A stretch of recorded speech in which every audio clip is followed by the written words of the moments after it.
রান্না কিন্তু কোনোটাই কঠিন না, সব রান্নাই সহজ। শুধু একটু ধৈর্য নিয়ে চেষ্টা করলেই হয়ে যায়।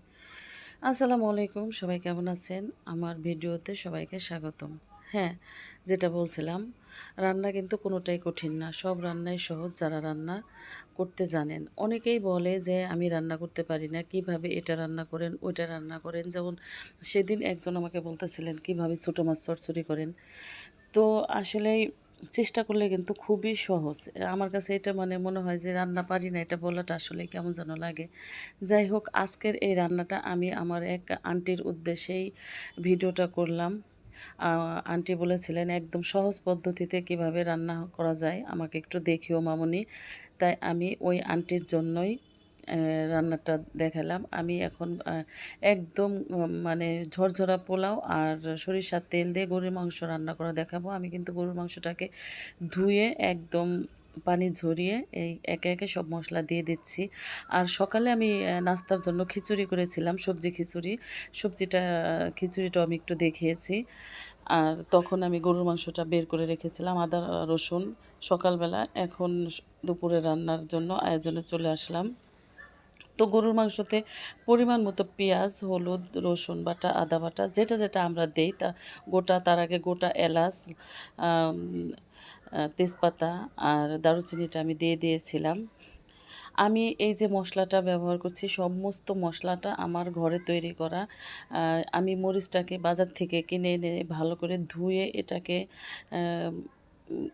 মেশিন থেকে ভাঙিয়ে এনে দিয়েছে আমার হাজব্যান্ড। আর এই মরিচ, শুধু মরিচ না, মরিচ, হলুদ, তারপরে ধনিয়া, সব কিছুই আমি বাসায় এনে ভালো করে ধুয়ে পরিষ্কার করে আমি এই মশলাটা ঘরেই তৈরি করি। আর জিরাটা আমি বাসায় 1 কেজি জিরা ব্লেন্ডারে করে ফেলি। মশলাটা নিজের হাতে করাটার মধ্যে রান্নার কিন্তু আসলে অনেকটা স্বাদ বৃদ্ধি পায়, কারণ বাজারের কেনা মশলার থেকে নিজে একটু কষ্ট করে বানিয়ে নিলে সে মশলাই রান্না কিন্তু আসলেই অনেক মজা হয়। আর এই রান্নাটা কিন্তু আমি পুরা সরিষার তেল দিয়ে করব, কারণ আমি ছোটোবেলায় দেখতাম আমার মা, চাচিরা, দাদিরা কিন্তু সরিষার তেল দিয়ে রান্না করতেন। আর আসলে সেই রান্নাটা কিন্তু অনেক মজার ছিল। আর তখন কিন্তু মানুষের কিন্তু এত রোগবালাই ছিল না, যে হার্টের সমস্যা বা এই সমস্যা সেই সমস্যা ছিল না। তো এভাবে করে সমস্ত মশলা দিয়ে ইচ্ছা মতো মাখিয়ে নেবেন, একেবারে যত বল আছে শরীরে সমস্ত বল, পারলে জামাইয়ের উপর রাগ দেখায় সেই রাগটা মাখানোর সাথে মাখাবেন। আমি কিন্তু অফলাইনে অনেক বেশি সময় মাখিয়েছিলাম। এখন আমি হাত ধুয়ে একটু পানি দিয়ে দিচ্ছি, খুব একটা পানি আর দিব না। এই পানি দিয়েই আমি মাংসটা কষিয়ে নেব। আর সব মাংসে আমার কিন্তু আলু পছন্দ, বিশেষ করে আমার ছেলেরা খুব আলু পছন্দ করে। আমি কিন্তু আলু দিয়ে মাংস রান্না করি। আহ, তো মাংসটা এই যে আমি কষানো হচ্ছে, কষানোটা আমি এই যে একটু দেখিয়ে দিচ্ছি। আমি কিন্তু আর কোনো পানি এখনও দিইনি, মাংসের গায়ের পানি আর হাত ধোয়া যতটুকু পানি উঠেছিল সেটাই দিল। আর পাশাপাশি আমি পোলাওর জন্য একটা পাতিল বসিয়ে দিয়েছি। আমি 3-4টা গোটা এলাচ আর দারুচিনিটা দিয়ে দিয়েছি, তারপরে 2টা আস্ত তেজপাতা দিয়ে দিলাম তেলের মধ্যে। এখন আমি পোলাওর চালটা ধুয়ে আগে ঝরনা দিয়ে রেখেছি, এখন আমি চালটা দিয়ে দিব। একদম ঝরঝরা পোলাও। আসলে অনেকেই আমি দেখেছি পোলাও রান্না করার সময় পানি মেপে ঝেপে এটা সেটা দুনিয়ার কাহিনী। ভাই কত কাহিনী করে, ভাই আমি এত কাহিনী করতে পারি না, আমার এত কাহিনী করার ধৈর্যও না, এত আমার ভালোও লাগে না। আমি একটু অলস প্রকৃতির মানুষই মনে হয়। তাহলে আমি এই যে পানিটা গরম করে আমি পাশে রেখে দিয়েছি, আমি আমার আন্দাজ মতো পরিমাণ মতো পানিটা দিয়ে দেব। কিন্তু বিশ্বাস করেন কখনোই আমার পোলাও কিন্তু মানে নরম হয় না, একদম ঝরঝরা হয়। তো উপর দিয়ে আমি একটু লবণ ছিটিয়ে দিচ্ছি। আর এখন আমি ইচ্ছা মতো ভেজে নেব। মিনিমাম 20 থেকে 30 মিনিট আমি পোলাওটা ভেজে নেব। হ্যাঁ, তার আগে আমি কিন্তু মাংসটা মাখিয়ে 20 মিনিট রেস্টে রেখেছিলাম। 20 মিনিট পরে আমি চুলায় বসিয়ে দিয়েছি। আর 20 মিনিট রেখে দিলে কি হয়, মাংসের ভিতরে মশলাটা ঢুকে যায়। আর এটা বলতে ভুলে গিয়েছিলাম, তো এখন বলে দিলাম।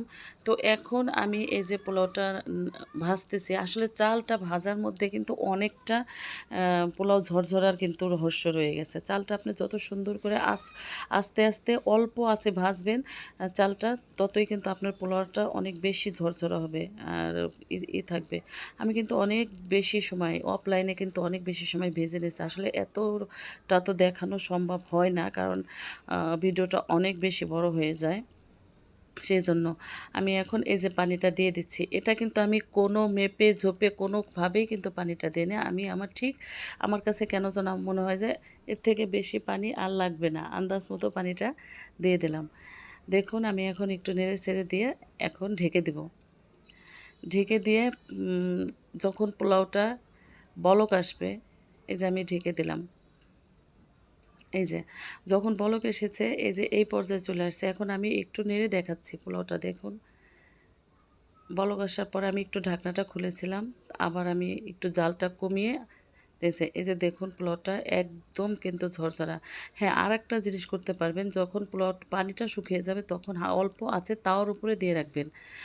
রুটি বানানোর তাওয়া উপরে আপনারা দিয়ে রাখবেন। আমি একটু তাওয়ার উপরে দিয়ে রাখি, আর গোটা তেজপাতাটা আসলে উঠিয়ে ফেলে দিলাম। এখন তেজপাতার আর দরকার নাই, সেজন্য আমি তেজপাতা দুটো দিলাম। তো আমার পোলাও কিন্তু একদম ঝরঝরা, আর আমার পানিও কিন্তু নিচে একটুও নাই, একদমই ঝরঝরা হয়েছে। একদম অল্প মানে উপকরণে অল্প মশলা দিয়ে অল্প সময়ে রান্না। যারা রান্না নাও পারবেন তারাও কিন্তু এই রান্নাটা শিখে যাবেন। আর যদি কখনও পোলাওর চাল দেখেন যে ঝরঝরা মানে একটু চাল চাল হয়ে গেছে, তখন কি করবেন, একটু উপর দিয়ে গরম পানি দিয়ে দেবেন। এই যে আমি এটা সার্ভ করার জন্য একটা প্লেটে বেড়ে রাখছি, একদম অল্প সময়ে রান্না। তো আমার রান্নাটা কেমন হলো আপনারা সবাই একটু বলে যাবেন, আর সবাইকে অনুরোধ ভিডিওটা সম্পূর্ণ দেখবেন।